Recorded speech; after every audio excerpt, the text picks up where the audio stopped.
ইলাহা ইল্লাল্লাহ লা ইলাহা ইল্লাল্লাহ লা ইলাহা ইল্লাল্লাহ তুমি বাঁচাও তুমি মারো অবিরত ক্ষমা করো তুমি বাঁচাও তুমি মারো অবিরত ক্ষমা করো ধরার যেজন তাকেই ধরো তোমার মুঠোয় সবই আল্লাহ সুবহানাল্লাহ আলহামদুলিল্লাহ লা ইলাহা ইল্লাল্লাহ সুবহানাল্লাহ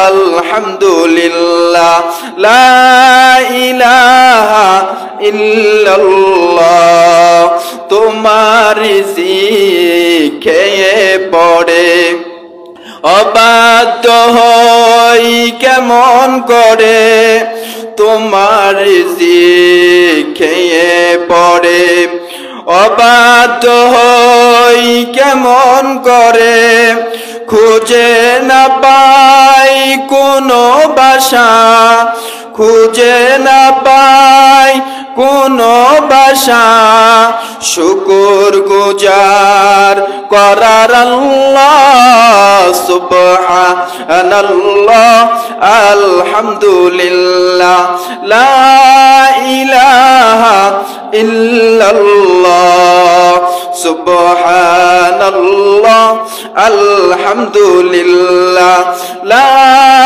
ইলাহা ইল্লাল্লাহ নবী সাল্লাল্লাহু আলাইহি ওয়াসাল্লাম আল জান্নাতু তাহতা আকদামিল উম্মাহাত মায়ের পদতলেই জান্নাত মায়ের পায়ের নিচেই জান্নাত হাদিস শরীফের ভিতরে আছে রাদার রাব্বি ফি রাদাল ওয়ালিদাইন ওয়া সাখাতুল্লাহি ফি সাখাতিল ওয়ালিদাইন আম্মা আব্বাকে যদি রাজি করানো যায় তাইলে আল্লাহ রাজি হয়ে যায় মা বাবা যদি কষ্ট পায় তাহলে আল্লাহ তাআলাও কষ্ট পায় অর্থাৎ আল্লাহ তাআলাও কুদরতিভাবে কষ্ট পায় আপনারা তো এত দামি মানুষ কারণ আমার নবী মায়ের জন্যই বেশি কান্নাকাটি করতেন বাবার জন্য তো কাঁদছেন ছোটকালে খেলাধুলার ময়দানে যাইতেন খেলাধুলার ময়দানে যাইয়া মাঝে মাঝে তিনি দেখতেন খেলার মাঠে যখন উনি উপস্থিত হইতেন তখন দেখতেন ছোট ছোট বাচ্চাদের আব্বা ছোট ছোট বাচ্চাদের আম্মা বিকেল বেলা খেলা শেষ হওয়ার পরে আম্মা নিয়ে আসে বাচ্চাকে কোলে করে বাবায় যায় বাচ্চাকে কোলে করে বাড়িতে নিয়ে আসে মায় যায় বাবায় যায় কিন্তু আমার নবীর জন্য কেউ চায় না আমার নবী ওই পাহাড়ের কিনারে মাঠের কিনারে বসে বসে চোখের পানি ফালায় আর কান্দে বারবার আব্বার কথা স্মরণ হয় আমার নবীর তো বাবা নাই আমার নবীর তো বাবা শিশুকালে ইন্তেকাল করছেন আমার নবী দুনিয়াতে আসার আগে আগে বাবা ইন্তেকাল করে ফেলেছেন এজন্য আমার নবী বাবাকে দেখে নাই বাবাকে না দেখে সেই পাহাড়ের কিনারায় খেলাধুলার মাঠের কিনারায় বৈশা বৈশা আমার নবী আমার আব্বার জন্য বৈশা বৈশা কান্দে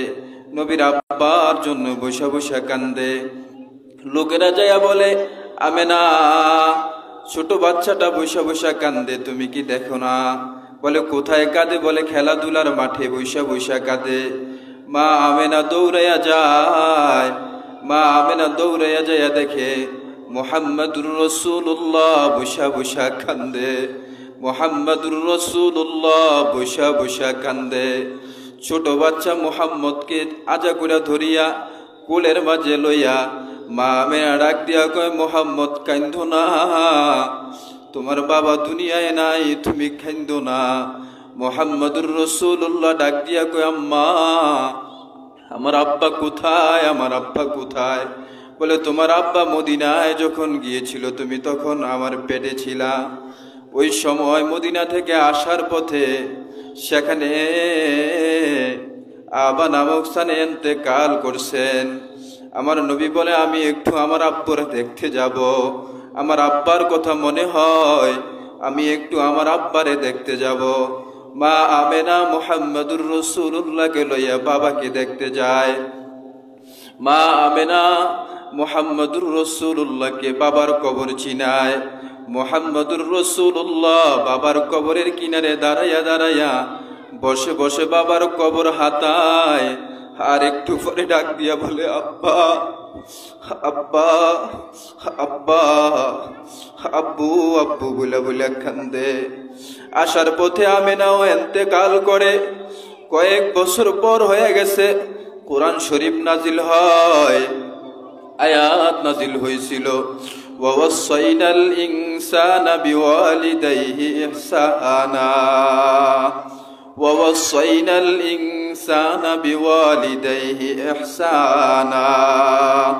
মা বাবার খেদমতের আয়াত নাজিল হয়েছে। নবীজি আবা নামক পাহাড়ের দিকে তাকাইয়া তাকাইয়া কান্দে। সাহাবায়ে কেরাম ডাক দিয়া বলেন, মুহাম্মদুর রাসূলুল্লাহ, কেন আপনি আবা নামক পাহাড়ের দিকে তাকাইয়া তাকাইয়া কান্দেন? মুহাম্মদুর রাসূলুল্লাহ ডাক দিয়া বলে, এই মাত্র আমার কাছে আয়াত নাজিল হয়েছে, এখন এই আয়াত নাজিল হয়েছে, ওয়াসাইনাল ইনসানা বিওয়ালিদাইহি ইহসানা, হামালাতহু উম্মুহু কুরহাও ওয়া ওয়াদআতহু কুরহাও ওয়া হামলুহু ওয়া ফিসালুহু 30 শাহরা। আমার মায়ের কষ্টের কথা আল্লাহ বলছেন, এই মাত্র আয়াত নাজিল হয়েছে। আমার মায় যে কষ্ট করছেন, আমার মায় যে পেটে বহন করছেন, আমার মায় যে ভূমিষ্ঠ করছেন, আমার মা যে 2 বছর ধরে 2.5 বছর ধরে দুধ পান করাইছেন, এই কষ্টের কথা কোরআনে বলছে, আমার আল্লাহ বলছে। এজন্য আমি আবা নামক পাহাড়ের দিকে তাকাইয়া তাকাইয়া কান্দি। আজকে যদি আমার মা থাকতো, আজকে যদি আমার বাবা থাকতো, আমি আমার মায়ের সেবা করতাম, আমি আমার মাকে লুকমা দিয়া খানা খাওয়াইতাম।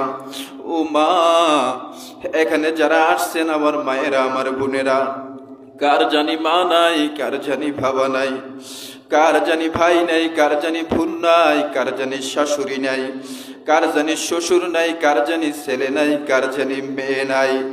একটু চোখের পানি ফালাও, আল্লাহকে একটু ডাক দিয়া বলো না আল্লাহ, একটু ডাক দিয়া বলো না আল্লাহ, আমার মায়ের গুনাহগাতাগুলো ক্ষমা করে দেন, আমার বাবার গুনাহগাতাগুলো মাফ করে দেন। নবীজি এইভাবে আবা নামক পাহাড়ের দিকে তাকাইয়া তাকাইয়া চোখের পানি ফালায়া ফালায়া কান্দে। কারণ মায়ের অনেক দাম, মায়ের জবানের অনেক দাম। মা যদি কালো হয়, মা যদি বেটেও হয়, মা যদি মোটাও হয়, মা যদি লম্বাও হয়, মায়ের অনেক দাম। মা যদি কালো হয়, মা যদি সন্তানের জন্যে একটু মুখটা